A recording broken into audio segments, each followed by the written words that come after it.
आज हम लोग एक और महत्वपूर्ण दौर से गुजर रहे हैं। जो मुझसे पहले बहुत से श्रोताओं ने कहा कि हमारा 12th बाइपार्टाइट सेटलमेंट की नेगोशिएशन चल रही है और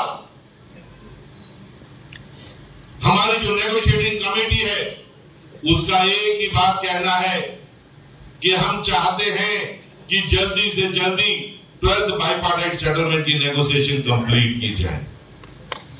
United forum of bank unions UFBU का भी यही कहना है कि हम भी चाहते हैं कि जब जब हमारा ये 5 वर्षीय समझौता ड्यू होता है उससे पहले ये साइन हो ताकि समय से लोगों को मिल सके। एरियर की हमें कोई इच्छा नहीं है। जो एक बदनामी हमारे घर तो भी जाती थी कि शायद ये नेता, शायद ये यूनियन एक लेवी को इकट्ठा करने के लिए इसको डिले करती है।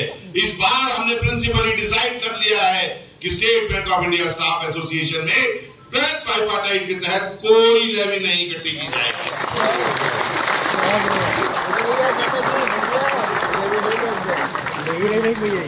तो इसलिए ये बात अपने मन से निकाल दीजिए कि जो भी डिले होता है वो यूनियन के या यूनियन के नेताओं के करके होता है। आज जो भी डिले होगा वो नेगोशिएटिंग कमेटी या भारत सरकार के द्वारा डिले होगा। डोंट फील, क्योंकि अगर आप एक रिस्पेक्टफुल वेज रिवीजन चाहते हैं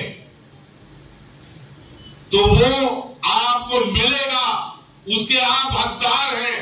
आपने 1,05,000 करोड़ रुपया कमाकर भारत सरकार को दिया है और उसके अंदर आपका हिस्सा भी है जिसे हम मांग रहे हैं। कोई एहसान नहीं करवा रहे किसी से।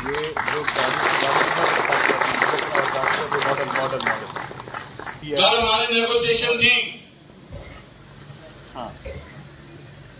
लगातार बातचीत के बाद आईबीए ने 15% की ऑफर दी है कि वेज रिवीजन में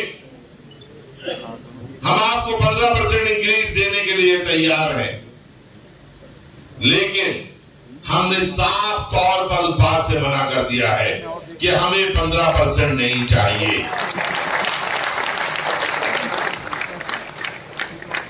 हमारी इच्छा है कि एक रिस्पेक्टफुल वेज रिवीजन होना चाहिए। अरे 15% तो हमने लास्ट टाइम भी ले लिया था जब कोरोना का समय था, जब प्रॉफिट्स के अंदर कंडीशनें थी, लोगों की नौकरियां जा रही थी, लोगों का डीए सेंट्रल गवर्नमेंट द्वारा फ्रीज कर दिया गया था। उस समय भी हमने अपनी ताकत के बलबूते, हमने आप लोगों के बलबूते 15% के ऊपर हासिल की थी विजय। और इस बार मुझे आशा ही नहीं, पूर्ण विश्वास है कि हमारा वेज रिवीजन 15% से कहीं अच्छा होगा। आज ये कहना बहुत मुश्किल बात है कि कहां जाकर ये फाइनली सेटल हो पाएगा, लेकिन एक बात बहुत पक्की है कि ये वेज रिवीजन एक ऐतिहासिक वेज रिवीजन बनेगा। ये वेज रिवीजन 11th बाइपार्टाइट से भी अच्छा साबित होगा। आप लोगों की इंक्रीज, आप लोगों के एरियर शायद 11th बाइपार्टाइट से भी ज्यादा मिले। अरे आप तो जोर से ताली बजा दीजिए। कम्युनिस्ट पब्लिक जिंदाबाद, कम्युनिस्ट पब्लिक जिंदाबाद, कम्युनिस्ट पब्लिक जिंदाबाद।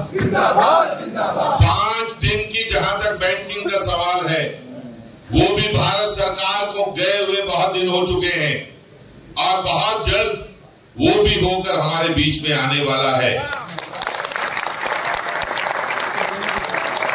जहां तक पेंशन अपडेशन का सवाल है, हमने टैपरिंग ऑफ डीए जो कि सुप्रीम कोर्ट से भी पेंशनर्स हार गए थे, उसके ऊपर यूएफबीयू ने आईबीए के साथ सेटलमेंट किया है। और अब नेक्स्ट सेटलमेंट उन रिजाइनीज के लिए अदर बैंक के जो 2010 से पहले सेकंड ऑप्शन और पेंशन आने से पहले रिजाइन करके घर जा चुके थे, उनको पेंशन की ऑप्शन नहीं दी गई थी। I am happy to tell कि हमारी आईबीए के साथ बात हो गई है और शायद नेक्स्ट मंथ तक वो भी एक एग्रीमेंट साइन हो जाए। जो हमारे साथी रिजाइन करने के बाद पेंशन ऑप्शन से चूक गए थे उन्हें भी अदर बैंक में पेंशन ऑप्शन मिलने जा